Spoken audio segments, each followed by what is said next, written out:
దేవుని చిత్తానికి వ్యతిరేకంగా నువ్వు నిర్ణయాలు తీసుకున్నప్పుడు, దేవునికి వ్యతిరేకంగా నువ్వు అడుగులు వేస్తున్నప్పుడు సైతాన్ నీ కోసం అన్ని ఏర్పాట్లు చేస్తాడో అనుకోకండి.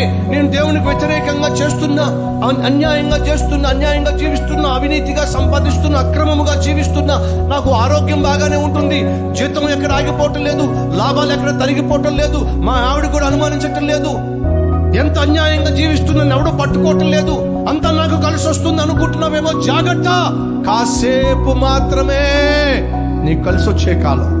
ఆ తర్వాత ముందుంది నాయన ముసళ్ళ పండగ. ఉన్నారా మన మధ్య దేవునికి వ్యతిరేకంగా జీవిస్తూ కూడా చలామణి అయిపోతున్నారు వారు? ఏమీ కాదు, ఏమీ కావటం లేదు అనుకుంటున్న వారు ఉన్నారా? ఆగో, పెను తుఫాను నీ కోసం కాచుకుని కూర్చుంది. భయంకరమైనటువంటి తుఫాను నువ్వు ఎదుర్కోబోతున్నావు.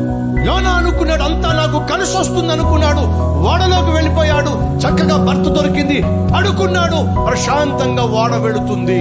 దేవుడు యోనాతో అంతకుముందు మాట్లాడేవాడు, మాట్లాడే దేవుడు కాస్త మాట్లాడడం మానేశాడు. తను చేతులతో మాట్లాడడం మొదలు పెట్టాడు, తన క్రియలతో మాట్లాడడం మొదలు పెట్టాడు. నా మాట వినకుండా నాకు వ్యతిరేకంగా యోనా వెళ్తున్నాడు, చూస్తా ఎంత దూరం వెళ్తాడు, చేస్తా.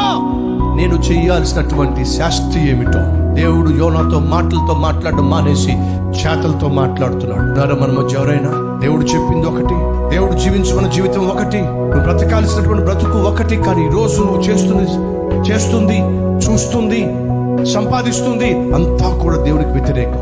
అయితే దేవుడు దిగిరాబోతున్నాడు, దేవుడు నిన్ను ఎదుర్కోబోతున్నాడు.